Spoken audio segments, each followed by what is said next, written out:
passing of many moons, and when there was great sorrow in the land, a spirit pitying the wants and miseries of men descended from heaven with a huge basket filled with diamonds.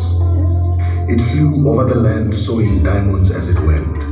Along the way, it was caught in the branches of a great camel thorn tree and upset its basket, showering the earth with glittering diamonds.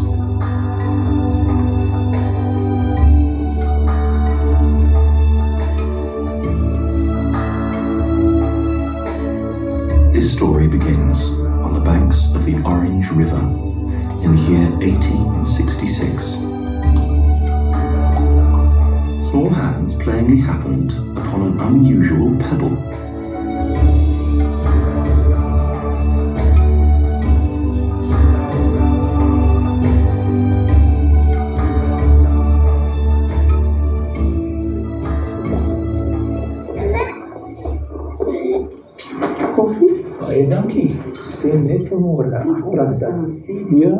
It became the favourite plaything of young Erasmus Jacobs, and on a day not unlike any other, it caught the eye of a visiting neighbour, Skulk van de Kerk.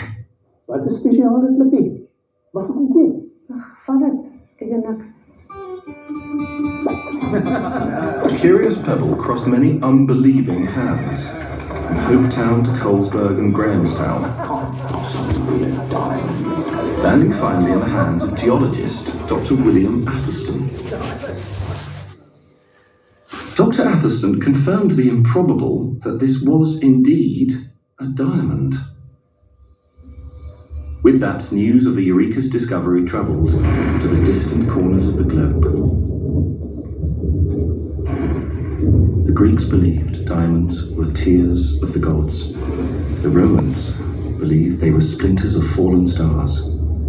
And for Indra, the Hindu warrior god, diamonds were weapons, sharp and fatal, like a thunderbolt. For centuries, people have sought the divine and the mystical in diamonds, and now I am among men who continue the pilgrimage.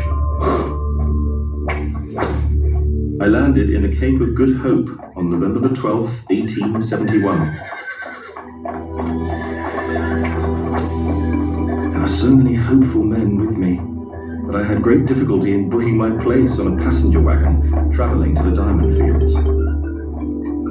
The road ahead is vast and foreboding. I pity those wretched travellers who make this journey alone and on foot. Hoshi ya ka sekukhuneke yena a ntumetseng lefelong la ditaemane. Mošomo wa ka ke go direla batho ba bašo tšhelete. Re mo kotsing, re phela komelelong ya kgolo gape re nyaka ditlabane tsa go tšhireletša go merafe mengwe.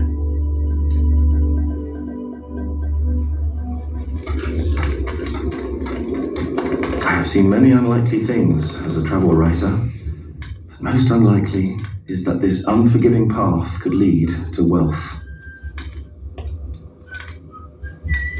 Ke dikgwedi tse robedi, bjale ke tlogile bathong ba gešo. Leeto leo le sa swanelang go feta dibeke. Molemi wa leburu gaufi le Rustenburg o gapeleditse go gautsa leeto la ka gomme ka šoma dipolaseng tsa gagwe dikgwedi pele ke feta go tsona. Ke a tshepa jalo mafelo a gale a ditaemane a gaufi.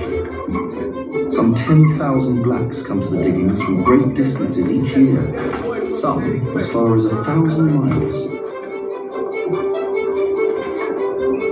New Rush is a haphazard arrangement of shacks, shanties and huts clustered around the Colesberg Koppie, which is fast becoming a vast heaving crater. Hillock teams with labourers and brawny white men, butchers, bakers, gamblers, lawyers and loafers, all jumbled together in a mushrooming landscape of pits, picks and shovels. What were once roadways between claims have become fragile bridges, barely wide enough for horse and cart. It's downright dangerous. It is rumoured that the whole hillock could cave in and become a grave to thousands. Several pieces have already crumbled, and collapsed in on hapless diggers below. He saw it with his own eyes. Right over his head. Wheelbarrow. Death's unlucky escapes are gruesome talking points throughout the camps. Champagne Charlie, as he's known in these parts, is one of the most flamboyant characters on this dusty stage.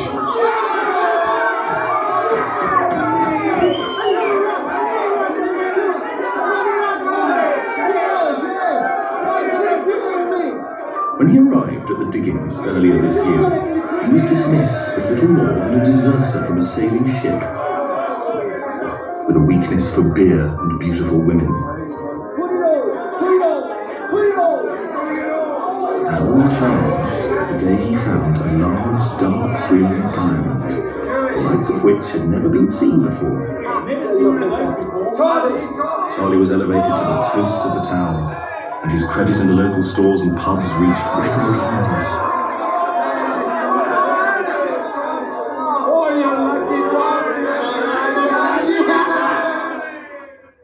Then, one day, the deserter from sea deserted the diggings, leaving behind him a string of creditors and one large, green, quite worthless piece of glass. For the most part, men and women in the camps live the sober side of life, far from the romantic picture that fortune seekers imagine. They endure back-breaking work sorting for diamonds under the burning sun. It is a world of dust, drought, and flies. The shortage of water is chronic, and it's almost impossible to wash. Diarrhea, dysentery, and skin disease are common in the camps. The deadly conditions do nothing to dissuade people from this frenzied hunt. They are spurred on each day by stories of remarkable finds. Herbert Rhodes, a cotton farmer from Natal, had not been at the dig a few months when he was reported to have found a diamond weighing 20 carats. 19. In the months following, he continued to strike it rich, hauling in some 100 carats. No, indeed. 20 carats. Umaburi maisimana ka oswana. Ke no ba moshoma o lefela tšhelete nyane. Ke go la fatshe ga dišhelene tsa 20 ka beke. Mme mogolo wa go a fokotswa ge ke sa tlisa merwalo e boema tšatši ka letšatši. Go makgowa ka moka rena ba magodi a ditaemane. Ga ba nyake batho ba baso ba be le mafelwana a bona meepana. Ba re se se dira gore go be le bothata wa go tseba phapano magareng a legodi la ditaemane le moepo wa tsona. Le ge go le bjalo ke batho ba go feta legolo ba ba nang le mafelwana a bona a go eta. Ga bo le o tee wa bona yo a setseng a hweditse lehumo. The only blacks who are striking it rich in this town are the Basuto and Swana people. They come to market each week with their supplies: wheat, maize, firewood, goat's milk, and vegetables. The South Suto and Swana are entrepreneurs who do excellent business in the marketplace. But the queues for goods seem a little shorter to me of late. It appears that the stones are petering out. In past months, diggers have struck a firmer, blue-coloured ground. Perhaps the mines are exhausted. Disillusioned miners are selling their claims for a song. This shovel, unshoveled, a 40-carat stone 2 days ago. And now, Most of their goods ended up under the hammer of that famous auctioneer, the Baron Rothschild. this is a diamondiferous shovel. And it's shoveled up a 40-carat stone. With the departure of the disenchanted has come the arrival of new hopefuls.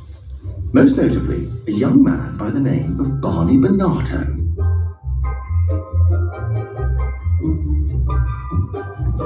He crossed the Karoo on foot and confidently sauntered into town with little more than 40 boxes of doubtful cigars. He was strongly advised to take the next wagon back. Good luck. The wily young Bonato is undeterred. Good your travels, Captain. You will see him in town doing just about anything for a few pounds. Morning, morning. Come on, roll it up, lads. Some of the finest spices, I tell you. Bargains, everybody. Yeah, morning. Born 1 year to the day after the flamboyant Bonato is another notable young man on the diggings. His name is Cecil John Rhodes, but he could not be more different. He is sickly, anemic, and withdrawn. But despite his delicate disposition, he has made a name for himself as an astute businessman.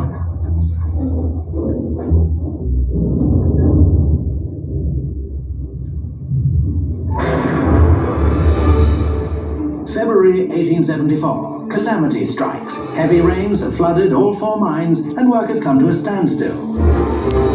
November the 20th, 1874. A great landslip has buried claims worth tens of thousands of pounds. The number of men dead is unknown. I must own that I am beginning to feel some alarm at the future of the diamond fields. Everyone is on the point of despair. White diggers turn to men of God in these times, and their black counterparts seek the counsel of Sangormas. Men who with their bones and incantations profess to know the deepest secrets of diamonds. Yeah, mfano wa myakula mfano wa lana kufuna kuyaza ngati umuntu uphamba nayo lento leyingeni kusokolisana lento leyingeni kushayisa ngeluba lana ufana wanyawo yakwatatama.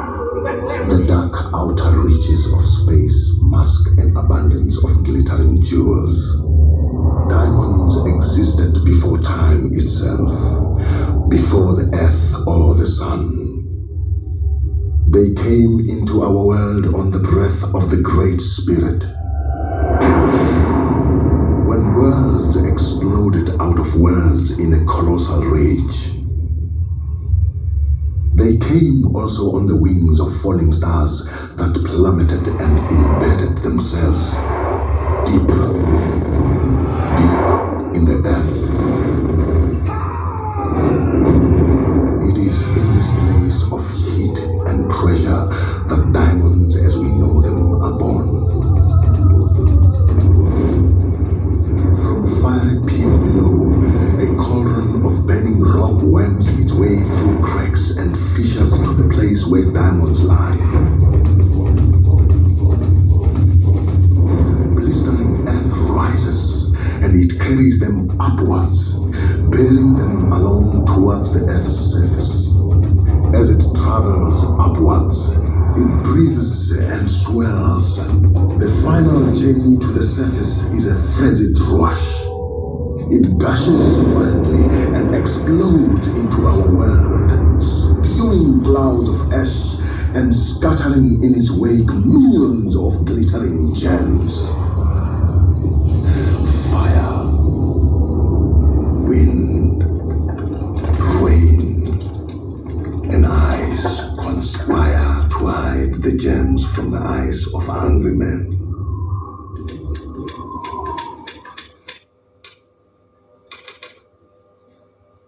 Some time ago, a local mineralogist was expounding the theory that diamonds could well have come to the surface via volcanoes.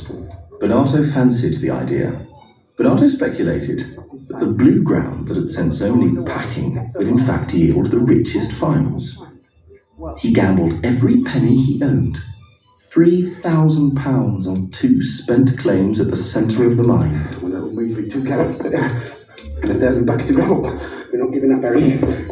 We're not going home. I'm going to find me some diggers, and I'm going to dig until it breaks me. By the end of that year, he had £90,000 to his name.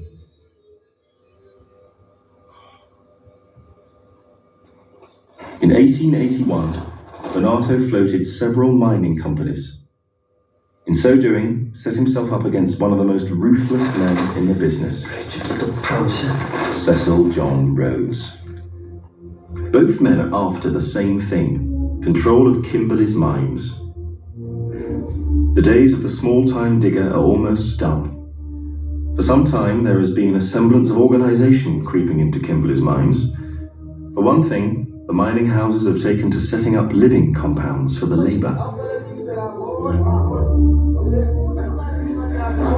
bašomi ba go feta dikete tse 4 ba tswaleletse ka gare ga mabota magolo. Re reka disekerete, disepe le diaparo go bagwebi ba kompaneng, mme dijo tsona re di jela mo sekwereng sa kompone.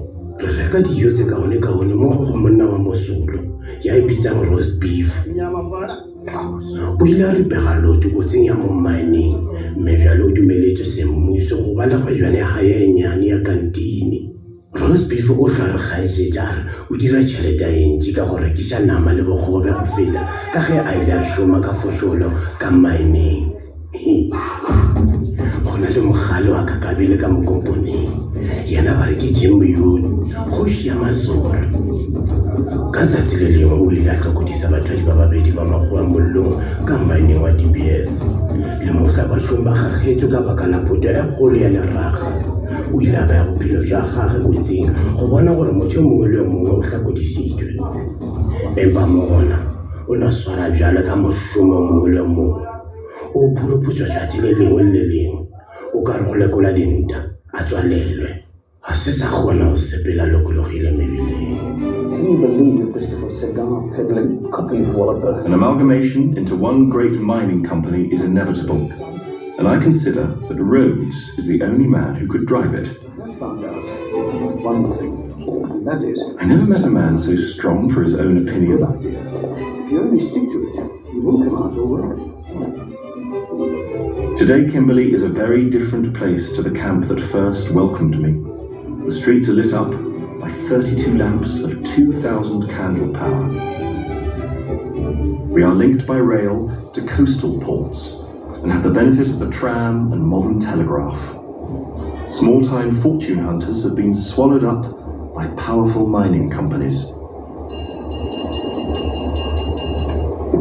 December 1889, and I am taking leave of Kimberley for good.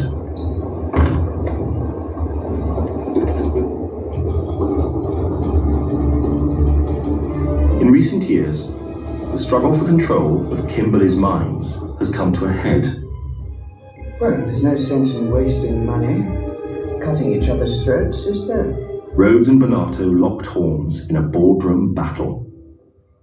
In the end, Rhodes won out. Thanks, Gov. He formed De Beers Consolidated Mines Limited in 1888, and so has become supreme in the diamond industry. The infallible Bonato is now a life governor of De Beers and one of the wealthiest men in the British Empire.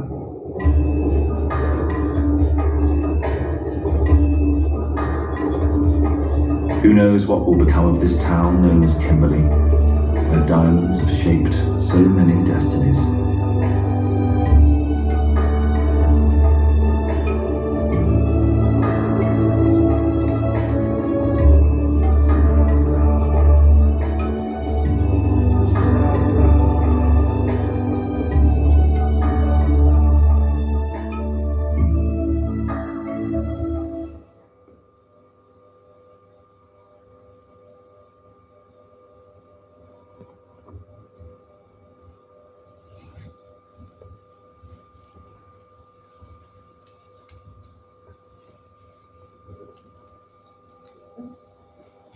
I definitely love it.